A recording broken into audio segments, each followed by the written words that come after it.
Hi guys, so James back here from Birmingham Fan TV. I want to talk about the 2-0 defeat away to Reading last night.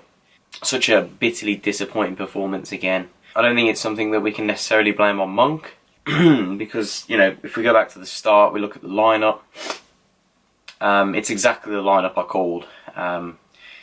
Actually, I was a bit surprised that he did go with absolutely everybody that I looked to talk about.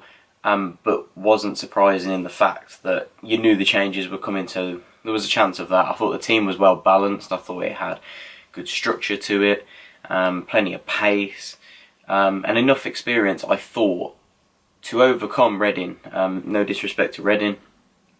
Their lineup maybe was slightly stronger, but I was looking at, from the lineup, you had Lee Camp in goal, plenty of experience, Mark Roberts, Kieftenbeld, Gardner. Bogle in a certain way is experienced. So you're looking at 5 experienced players there. Harding is a fairly experienced player, and so is Cogley for us.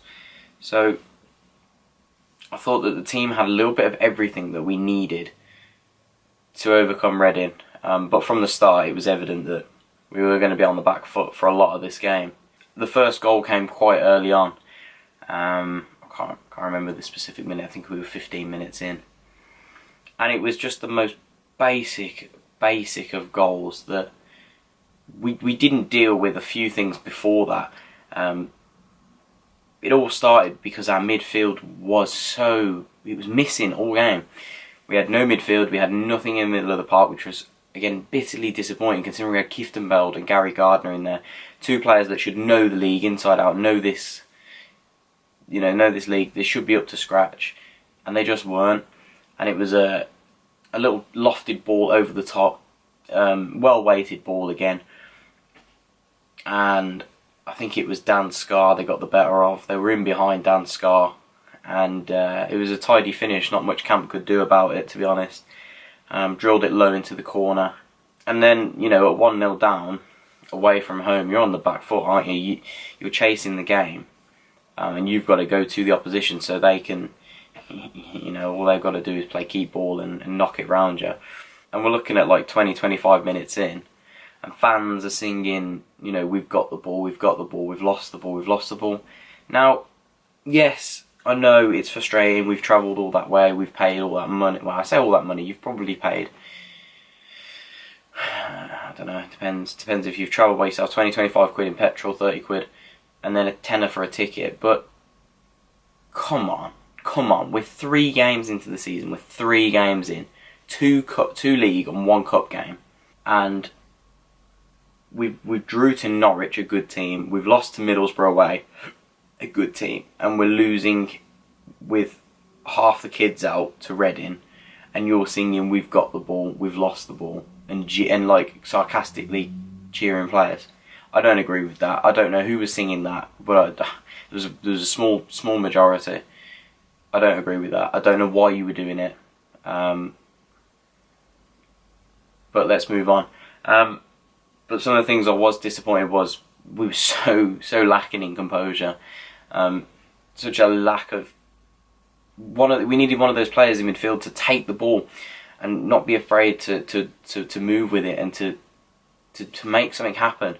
Nobody wanted the ball. Every time we had the ball across the back line, it was a big long ball up to Bogle or Lubala, who were just trying to chase into blind alleys or having to be physical and try and win the ball. And Lubala was definitely not going to do that, and he rarely did it.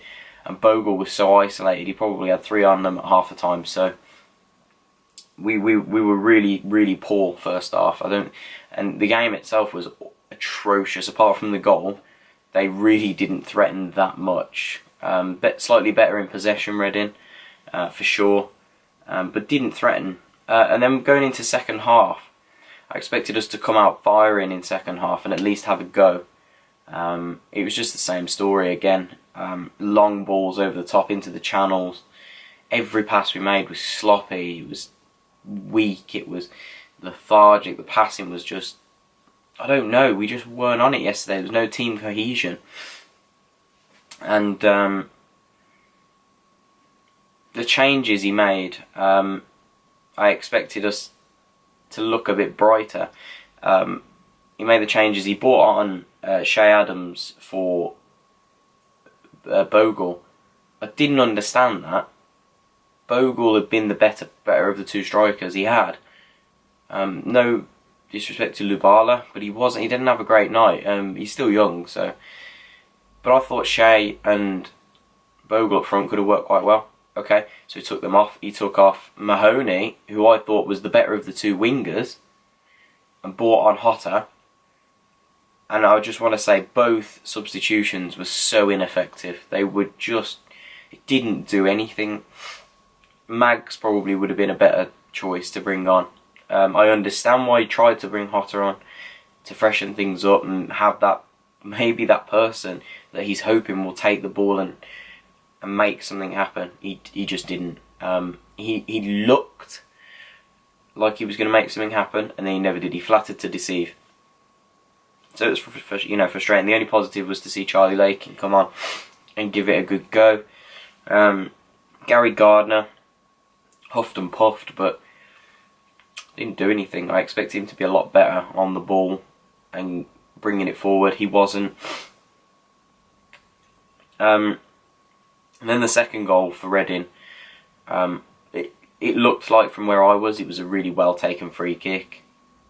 But there's some question marks as to how he's managed to dip it into the far corner. So if I take a look at the highlights, maybe Lee Camp could have done better.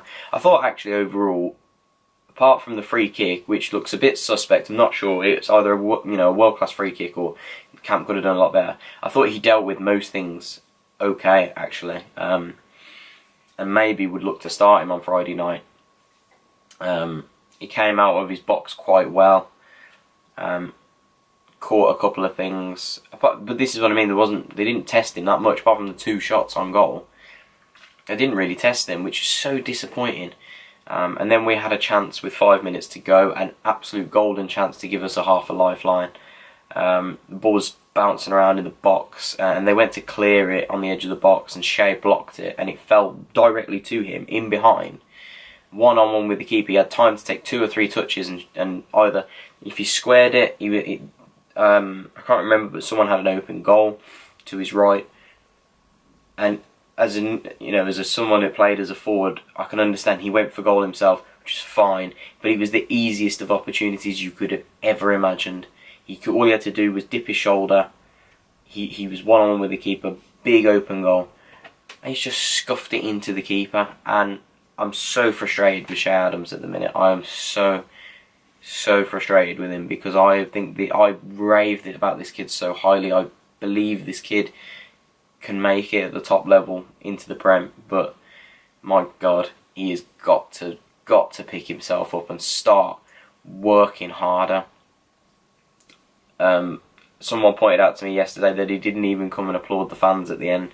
All the players came over and held their hands up, which was fine.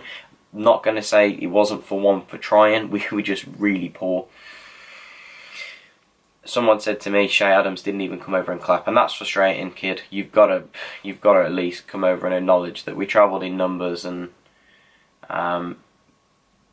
every player let us down. So, but let's not dwell on it too much. We're going to go into Swansea game on Friday, and you've really got to be looking to win that. Any home game, you've got to be looking to win. So don't forget, guys, to like and subscribe. And let me know your thoughts on the game. Did you travel yesterday? If not, what did you think of the result? And if there's any changes you make for the Swansea game, please let me know down in the comments below. Please get interactive. I'd love to hear from you. I do try and reply to all comments on YouTube. It's great to spark a debate. And also follow me on social media. Follow me on Twitter and Facebook and Instagram. We're posting a lot more on there now. So please come and get up to date, and please talk to me and interact with me. I will usually reply, and if not, I have someone else that does tend to reply as well. So come and get involved, and maybe some of your comments will land on the YouTube channel. So until next time, guys, thank you.